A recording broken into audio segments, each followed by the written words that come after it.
Hi, it's Michelle with Worth the Fight. Um, Want to talk first about just one of the problems that I see in the way that we treat each other. I kind of want to go back. So, for those of you who don't know me, I've been involved in online ministry for a long time, since before everybody was forced to. Um, and One of the things that I've been involved in um, since 2005 is gaming ministry. So in our ministry, we actually played first-person shooters, Battlefield mostly, and then later Call of Duty. I still play Call of Duty. Hooah.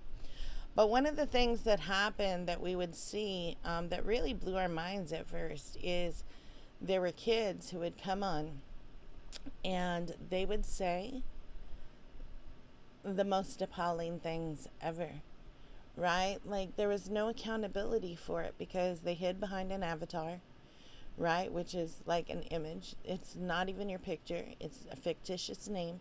There's nothing really connected to you, so there's nothing that they can't just reinvent if they go wrong. And a lot of us parents, when our kids got involved in social media platforms, we started joining social media platforms and to make sure that they're safe. I mean, let's face it, I don't care which way you want to swing it. All of us as parents love our kids, right? Our kids don't always realize that what we're doing is love, but that's something we all face, no matter what color we are, no matter what our political views are, right? That's something we all go through, right? Is trying to protect our kids and letting our kids know that the reason that we're trying to protect them is because we value them, right? We want them to know that they're greatly loved. But the more that we got on social media, the more we became desensitized as well, right? Instead of teaching our kids how to read posts that they don't agree with and cool down, they were seeing us go off and just lose our damn minds because someone said something that we don't agree with. And we really can't be all that astonished that when we see our kids are bullying other people, or when we read about kids who are bullying, right? Because I'll tell you, um, I have a lot of friends on Facebook, and I run a group of over 7,000 people. Um, a lot of our kids are learning it from us, right? And it's not just that we're bullies and we think about being bullies. We don't think, right? The truth is that we're justifying everything our damn selves. So I don't know how we can ever seek to teach our kids self-control and self-discipline when we're not even willing to walk in self-control and self-discipline. And it's really hard. And I'm going to go into the faith thing in a minute, but it's really hard for all of us, right? So the truth is that we read something and we're like, oh no, she did not say that, right? Or I'm going to give you a piece of your mind, right? I'm going to give her a piece of my mind, right? And just something to consider: when you've given away too many pieces of your mind, how much do you have left, right? At some point you're going to run low. So we just got to stop doing that. We have we think that we're defending our kids or we're defending our beliefs, when if we were really trying to help our kids, we would be trying to teach them how to walk when you don't agree with something, right? How to deal, how to allow yourself to de-escalate your emotions, right? So you don't step into anger, right? We would teach our kids to be powerful because we're exhibiting powerful characteristics, right? And that's really, really hard to do. And the thing is I'll be honest with you, I see this problem not amongst any one race, right? It's not even amongst any one area. It's not just liberals doing it, right? It's conservatives too, and that's kind of been a hard thing for me, is because I love Jesus and I'm a Christian and I'm very open about it, but I don't agree with a lot of Christians in the way that they treat people. And see, I believe that my commission is to love people.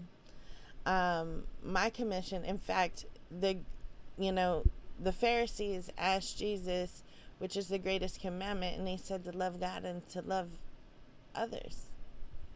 Right? Those are the greatest commandments. So don't talk to me about, that you treat these people poorly because, God says it's evil. Right? In fact, Jesus came and he served all of us. And if you think that any person is worse than you, right, just remember that it took the same blood on the cross for your sins as it does for theirs, right? And I don't, I believe in loving people. I believe that God's called me to love people. I'm not going to deny Christ. I'm not going to downgrade the Bible, but I'm going to stand true on that. And that sometimes has required me to stand up to people in the church. And it also is going to require me to stand up to people outside of the church, right? Because some of the things that we're doing to each other, it's just wrong. It's just wrong, and because I'm talking about bullying, I'm going to go there and merge into this. Let's just talk about COVID. Let's just talk about masks, no masks, right? I actually am a very strong proponent for free speech, right? I think that we deserve accurate information, and they don't get to dictate to us what is accurate and what we should listen to and what they don't. The very fact that they think that they should, right, shows that it's propaganda, and that concerns me for everybody, and that makes me so mad. But here's the thing, is that, I see people disrespecting people for wearing masks, disrespecting people who don't wear masks, right? In fact, people have disrespected me for not wearing a mask, and they don't even know my views on wearing a mask, right? The truth is that I wear a mask, right? I've only gone a couple places, and and both times I wore a mask. But I don't have a problem with the mask. Sometimes they're a little hard to breathe. They'll take some getting used to. I don't really get out much, so it doesn't affect me. But here's the thing. There are people that have problems with it, and they're real problems. And there are people who are afraid. And they're afraid to be around you if you're not masked. And they shouldn't be afraid or be forced to live afraid because of my decisions either. Masks don't protect you. You wearing a mask doesn't protect you any more than a doctor that is going to do surgery on you isn't wearing a mask to protect him, right? He's doing a mask because it's a sterile environment. He's going to do surgery on you, and he needs a sterile environment so that as he's operating on you, that there is less room for germs and whatnot. So he doesn't want to infect you with anything that he might have that he's brought into the environment. So the same is true in our wearing a mask. I don't have an issue with people not wearing a mask around me. Like I said, I don't go to a lot of places. But my husband has to go into homes and businesses, and he knows he has a sick, at-risk wife at home. And so it's been a hard time for all of us. It really has. And to see so many people just bashing and not even understanding, not even caring, right? Because of course you want to survive to become this monstrous person that you're becoming, right? We have a choice in all this, right? You can ask somebody, I get it. I get it that masks aren't good for you. So can you stay 10 feet away or 6 feet away, right? Because my wife is at risk, right? Or I'm at risk, or I'm scared. We don't want to say that. We'd rather vilify everybody else instead of being real, and instead of being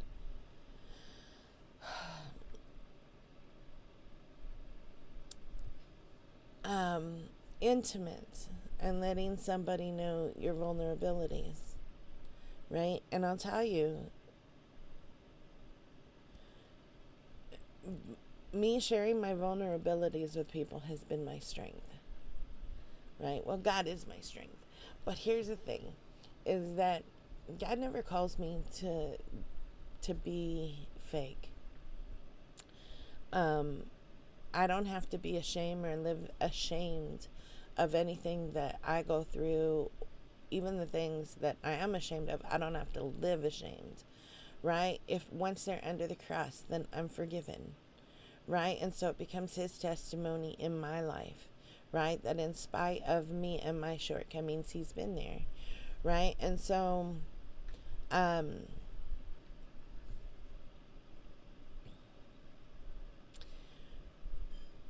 the thing about being intimate and vulnerable is that you're gonna get hurt more, right? Your heart is kind of put out there, and people can either love you or they can reject you, right? Whichever they choose to do, they're free to do that, right?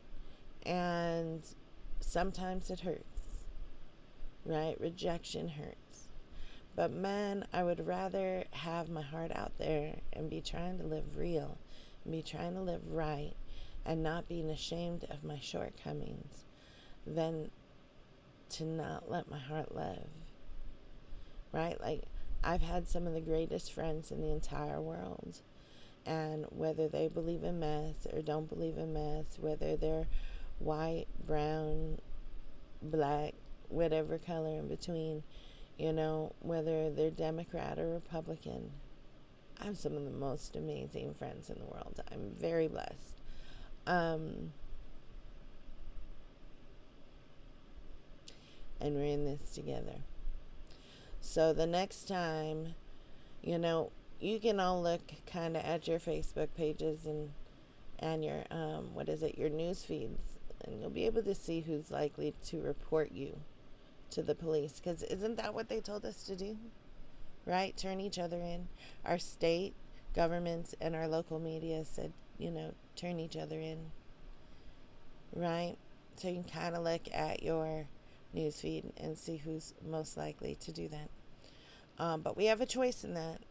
And we have a choice. I can tell you, you know what? I don't like wearing a mask because of this. Or I will wear a mask because I love you. Right? Or I'm scared.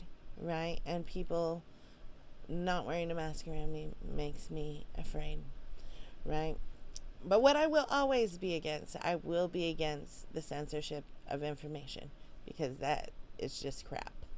Right? We deserve the right to be able to sift through the information and decide what we're going to believe, what we're not going to believe. That's what a free person gets to do. Right? So you're never going to change my mind on that. We, the people, are smarter than that. As Gary patients, we're smarter than that. The more we educate ourselves, the better we can fight the fight. The better we'll be able to know if we're coming across a doctor who knows what he's talking about or doesn't. But if they feel free to censor this while people are dying, then they're going to feel free. They have absolutely nothing in their way to censor anything and everything we see. And that's crap. And we need to fight that. We need to fight together on that. I don't care what color you are. I don't care who you voted for. It's not a matter of who brought it up first. I don't care.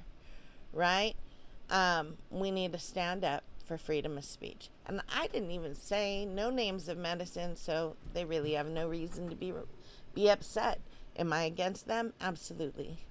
Right? But we got to band together. We need to work together, because there are people out there, and there are corporations out there, and there are powers that be out there that are trying to take away our rights.